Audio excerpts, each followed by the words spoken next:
Good morning everyone. मैं doctor Durga Rajak, हर्ष विद्या मंदिर PG college Raisi से। आज मैं आपको इकोनॉमिक्स सब्जेक्ट की बीए फर्स्ट ईयर की पेपर फर्स्ट माइक्रो इकोनॉमिक्स की एक टॉपिक इंडिफरेंस कर्व या फिर उदासीनता वक्र, जिसे हम तटस्थता वक्र भी कहते हैं, के बारे में बताऊंगी। उपयोगिता विश्लेषण हमारा जो टॉपिक है उपभोक्ता संतुलन श्रम बजट विश्लेषण पर आधारित है और जिसे हम तटस्थता वक्र उदासीनता वक्र भी कहते हैं। आधुनिक अर्थशास्त्री उनका यह मानना था जो उपयोगिता है वह मनोवैज्ञानिक तत्व है और उसे संख्या के रूप में मापा नहीं जा सकता।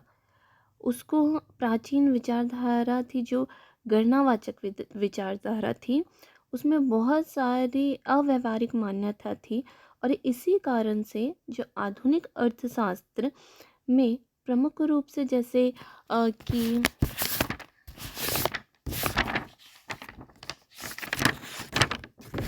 कि हमारे professor J R. Hicks, R D. Allen, Pareto, इन सब का ये मानना था कि जो हमारी उपयोगिता है उसे हम क्रमवाचक तरीके से नाप सकते हैं। उसका जो हमारी उपयोगिता है वो संख्यात्मक रूप से नहीं माप सकते हम। उसका मात्रात्मक माप जो होता है वो संभव ही नहीं होता है। उससे प्राप्त जो उपयोगिता है वह अलग अलग व्यक्तियों के लिए अलग अलग होता है। एक ही व्यक्ति के लिए किसी वस्तु की उपयोगिता है वह अलग अलग समय पर भी अलग अलग हो सकती है। इसलिए आधुनिक अर्थशास्त्री कहते हैं कि उपयोगिता जो हम सही संख्या रूप में माप नहीं सकते हैं उसे केवल हम रैंक प्रदान कर सकते हैं, जैसे नंबरिंग हम प्रदान कर सकते हैं, उसका हम तुलना कर सकते हैं। इसलिए आधुनिक विचारधारा है कि हम किसी माप से नहीं जानते हैं, क्रमवाचक विश्लेषण के आधुनिक विचारधारा के थ्रू हम जान सकते हैं उन्हें। जैसे कि हम उसे सीरियल नंबर हम दे सकते हैं 1 2 3, मतलब ये रैंकिंग 1 हमें पहले पसंद है, रैंकिंग 2 हमें पसंद है, फिर हमें रैंकिंग 3 पसंद है। हम इस तरीके से उनका जो है सीरियल नंबर बना सकते हैं। इसीलिए हम कह सकते हैं कि जब भी कोई एक व्यक्ति है वो किसी भी चीज़ का उपभोग पहले नंबर पे कर रहा है और दूसरे तीसरे चौथे नंबर पे, तो हमारी उपयोगिता है वो धीरे धीरे जैसे जैसे वस्तु का उपभोग करने लगते हैं वैसे वैसे उसकी उपयोगिता है वो धीरे धीरे कम हो जाती है। तो आज हम इंडिफरेंस कर्व के बारे में पढ़ेंगे। तो उसका जो हम सबसे पहले डेफिनेशन पढ़ते हैं कि डेफिनेशन क्या होता है इंडिफरेंस कर्व। तटस्थता वक्र है वह दो वस्तुओं के उन विभिन्न संयोगों को प्रकट करती है जिनसे उपभोक्ता को समान संतुष्टि प्राप्त होती है। जैसे मान लीजिए कि संतरा और हम सेब खा रहे हैं, तो हमें अपना जो इकाइयाँ हैं उन्हें इस तरह डिस्ट्रीब्यूट करना है कि हमें संतरे और सेब से दोनों से इक्वल सेटिस्फेक्शन मिल सके। इसका अभिप्राय यह हुआ कि एक तटस्थता वक्र पर जितने बिंदु होते हैं वो दो वस्तुओं के उन संयोगों को प्रकट करता है जिनसे उपभोक्ता को समान संतुष्टि प्राप्त होती है।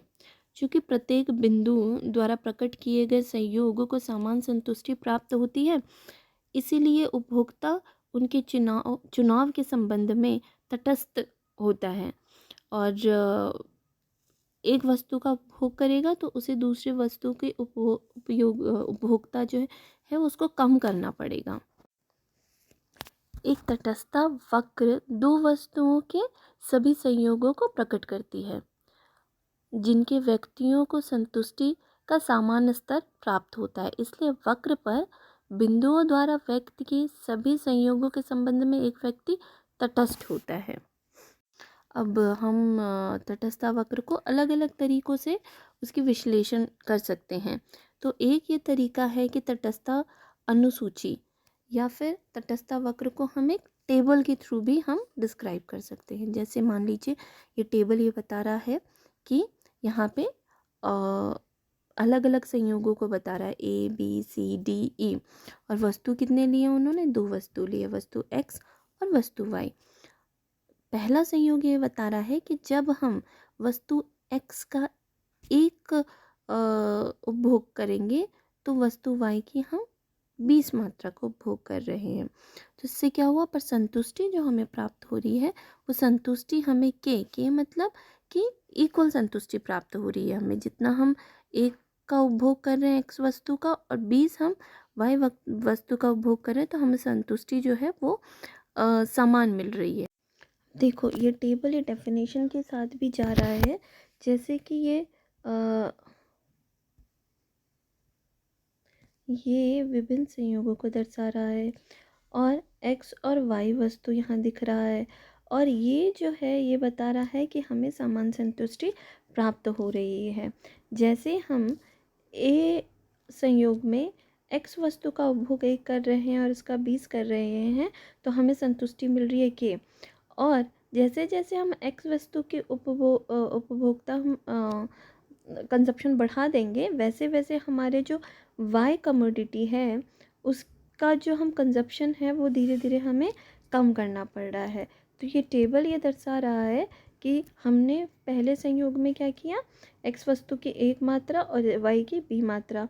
दूसरे संयोग में हमने किया, जब हमने X वस्तु की 1 मात्रा बढ़ा दी, 1 से 2 कर दी, तो हमें Y वस्तु की उपभोग जो कंजप्शन है, उपभोक्ता है, उसको क्या करना पड़ा, कम करना पड़ा। 5 हमने कम कर दिया, पर हमें जो संतुष्टि मिल रही है वो संतुष्टि अभी भी हमें समान संतुष्टि मिल रही है। फिर हमने X वस्तु का कंजप्शन जो है वो 3 कर दिया, तो Y वस्तु का जो कंजप्शन है वो हमने क्या कर दिया, कम कर दिया, 11 कर दिया, पर हमें अभी भी उपयोगिता जो है समान मिल रही है। इस तरह X वस्तु की जो कंजप्शन है उसको बढ़ाने से क्या होगा कि हमारे Y वस्तु के कंजप्शन को हमने कम करना पड़ेगा, पर उपयोगिता हमें सारे संयोगों में समान प्राप्त होगी। ये टेबल ये दर्शा रहा है। इसे जब हम एक ग्राफ के थ्रू दिखाएंगे तो हम क्या बताएंगे कि मान लीजिए हमारा जो कितने का अंतर है, हम 4 का अंतर लेते हैं, 4 8 16, 4 8 12 16 20। ये मान लीजिए Y, ये है X वस्तु, यहाँ है 1 2 3 4। अब मान लीजिए जब हम 1 X वस्तु 2 Y वस्तु 3 और ये 4, जब हम 1 का यूज़ कर रहे हैं मात्रा, तो हम 20 Y वस्तु की इकाई ले रहे हैं। जब हम 15 X वस्तु की इकाई ले रहे हैं तब हम 2 X वस्तु की इकाई ले रहे हैं, सॉरी Y वस्तु की इकाई 20 और 15 और X वस्तु की इकाई 2। जब X वस्तु की इकाई 3 है तो Y वस्तु की इकाई जो है वो हम 11 ले रहे हैं। उसके बाद हम 4 में हमने क्या किया, 8, और जब हम 5 ले रहे हैं तो अब ये जो ग्राफ बन रहा है, ये वक्र बन रहा है, ये बता रहा है कि हर बिंदु पर जब ये संयोग बन रहा है तो ये हर बिंदु पर जो हमें संतुष्टि प्राप्त हो रही है वो समान संतुष्टि की प्राप्ति हो रही है। हर बिंदु पर हमारा संयोग डिफरेंट है, पर जो हमारी संतुष्टि प्राप्त हो रही है इन इकाइयों से वो क्या है, समान संतुष्टि प्राप्त हो रही है इन इकाइयों से। तो इसे हम कहते हैं तटस्थता वक्र। अब हम ये समझ गए हैं कि तटस्थता वक्र क्या होता है। वो एक वक्र जो विभिन्न संयोगों को, दो वस्तुओं के विभिन्न संयोगों को दर्शाता है, जिससे हमें संतुष्टि है समान मिलती है। अब हम इसके आगे बढ़ेंगे, हमारा है मान्यता। तो तटस्थता वक्र विश्लेषण है वो कुछ मान्यताओं पर आधारित है। उनकी कुछ मान्यताओं में से ये मान्यता है कि उपभोक्ता विवेकशील रहेगा। इसका मतलब है कि उसके पास जो भी आय है उन्हें वो किस प्रकार से खर्च करेगा दिए हुए वस्तु की कीमत और मात्राओं पर कि उसे अधिकतम संतुष्टि प्राप्त हो। उसे सारे संयोगों का ज्ञान होगा, कीमत, बाजार सबका ज्ञान होगा, ताकि वो अपनी जो उपयोगिता है वो अधिकतम से अधिकतम प्राप्त कर सके। इसकी दूसरी मान्यता है उपयोगिता क्रमवाचक।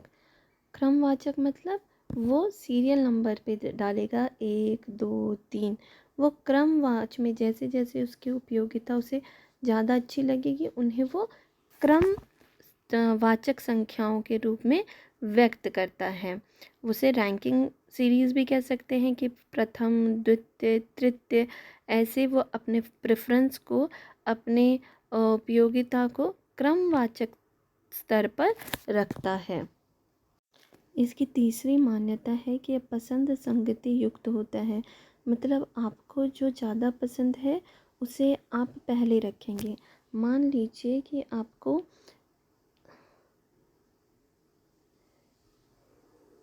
ए पसंद है बी की तुलना में और बी पसंद है सी की तुलना में, तो आप हमेशा जब भी प्रेफरेंस लेंगे तो वो ए की तुलना अधिक पसंदगी होगी सी की तुलना में। मतलब इसमें जो पसंदगी है वो हमेशा पहले नंबर पे होगी, चाहे ए हो, बी हो या सी हो। तो ए हमेशा आगे रहेगा किसकी तुलना में, सी की तुलना में भी ए हमेशा प्रेफरेंस हमारा आगे ही रहेगा।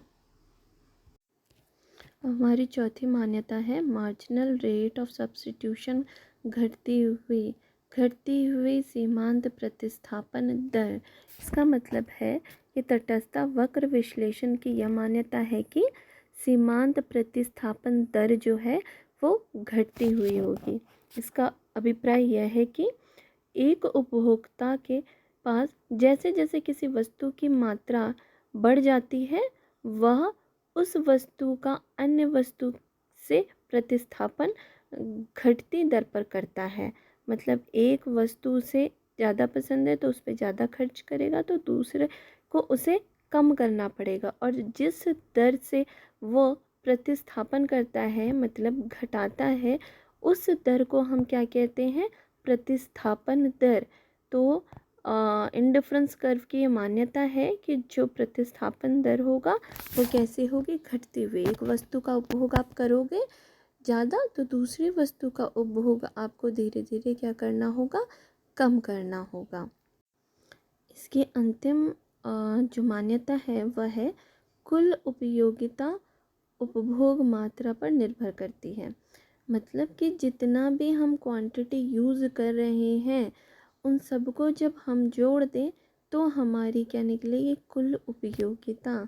मान लीजिए कि यूटिलिटी क्या है, फंक्शन ऑफ किसका है, मान लीजिए हम क्यू का पहला यूनिट कंज्यूम कर रहे हैं, फिर हम दूसरा यूनिट कंज्यूम कर रहे हैं, फिर हम तीसरा यूनिट कंज्यूम कर रहे हैं। ऐसे जितनी भी यूनिट्स हम कंज्यूम कर रहे हैं उस पे हमारी जो कुल उपयोगिता है वो निर्भर करती है।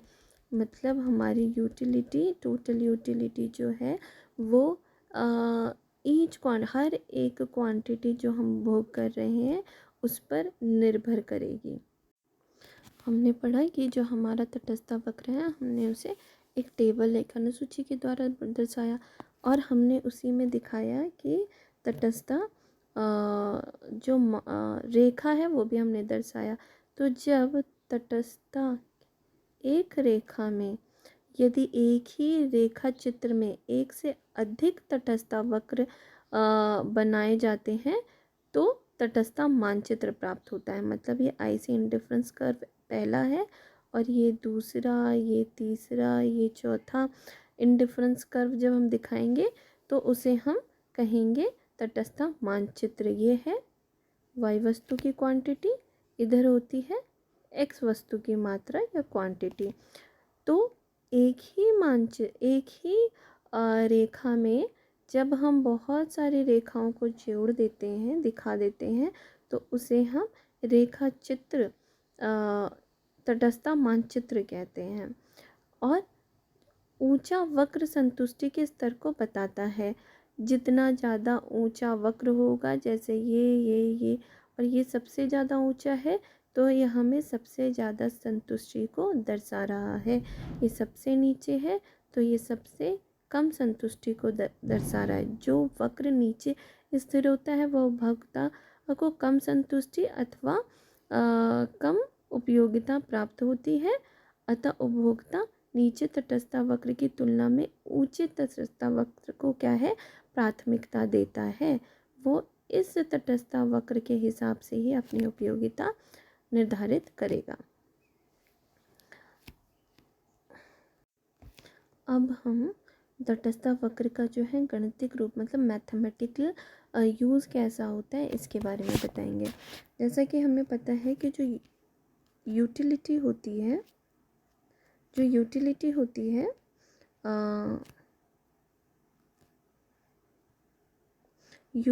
होती है वो किसके बराबर होती है, क्वांटिटी 1, क्वांटिटी 2, क्वांटिटी 3, इन सब के कंजप्शन के बराबर होती है। तो हमारी यूटिलिटी उपयोगिता में सिर्फ हम एक वस्तु ले रहे हैं, पर जब हम तटस्थता वक्र पढ़ते हैं तो उसमें हम क्या पढ़ते हैं, हमने दो वस्तुओं का उपयोग करते हैं, जैसे x और y। इसी तरीके से जो हमारी यूटिलिटी है वो सिर्फ एक क्वांटिटी को लेती है, पर तटस्थता वक्र में हम दो वस्तुओं को लेते हैं x और y। तो हम कह सकते हैं कि जो यूटिलिटी है वो किसका फंक्शन है, वो फंक्शन है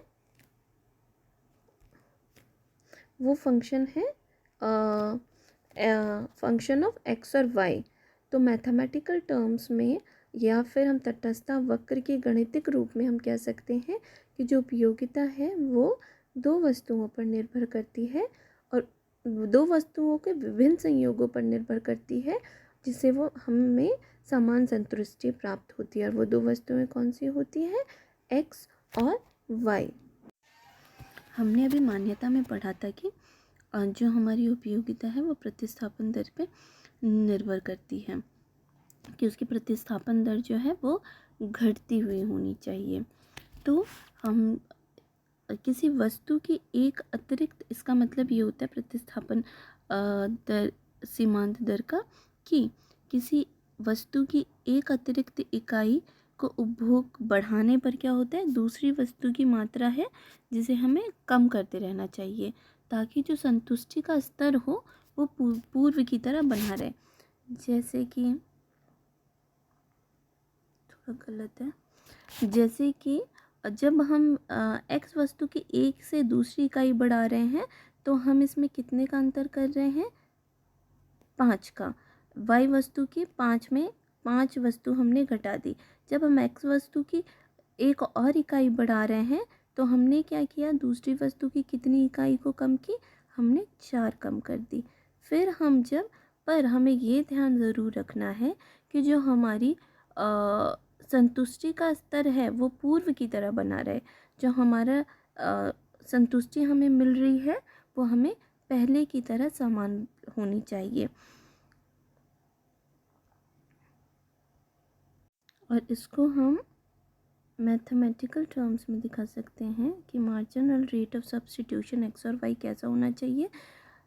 y वस्तु की मात्रा में चेंज जो हुआ है उसे हम डिवाइड करेंगे x वस्तु की मात्रा के चेंज में, और जो हमारी ये चेंजेस का रेट है उसे ही हम बोलते हैं प्रतिस्थापन की सीमांत दर। और जो ये मार्जिनल रेट ऑफ सब्स्टिट्यूशन में जो चेंजेस है उसी पे ही डिपेंड करता है कि हमारा जो इंडिफरेंस कर्व है वो कैसा होगा, नीचे की तरफ ढाल वाला होगा। अब हम तटस्थता वक्र की कुछ विशेषताएं पढ़ेंगे। जो हमारा तटस्थता वक्र है वो, उसकी विशेषता है कि जो वक्र है हमारा तटस्थता वक्र आईसी कर्व, एक्स वस्तु और ये है वाई वस्तु, ये जो ऐसी कर्व है वो कैसा होना चाहिए, वह ढालू ऋणात्मक होना चाहिए, मतलब बाएं से दाएं नीचे गिरता हुआ होना चाहिए। अब ये ऐसा क्यों होता है, क्योंकि हमें पता है कि जब हम एक वस्तु की मात्रा वाई वस्तु की मात्रा को कम करेंगे तो एक्स वस्तु की मात्रा बढ़ाएंगे, यानी फिर एक्स वस्तु की मात्रा बढ़ाने पे हमें वाई वस्तु की मात्रा को हमें कम करना होता है। जैसे कि हम देखते हैं कि जब भी हम उपभोग करते हैं ऐसी वक्र में, तो वाई वस्तु की मात्रा को बढ़ाने के लिए हमें क्या करना है, एक्स वस्तु की मात्रा को कम करना होता है। अगर हम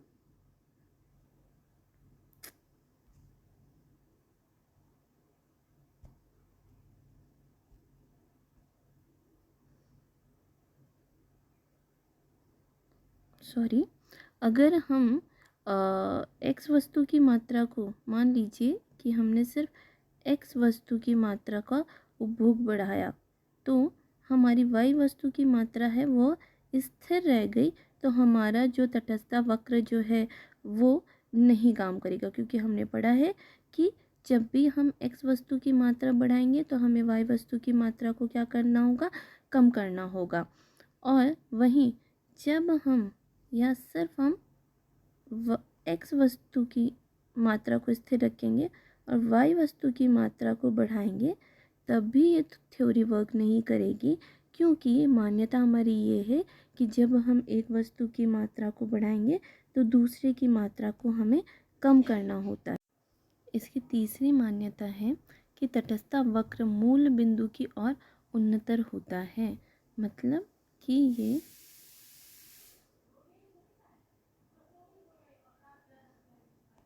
एक्स और वाई ये हमेशा जो है तटस्थ वक्र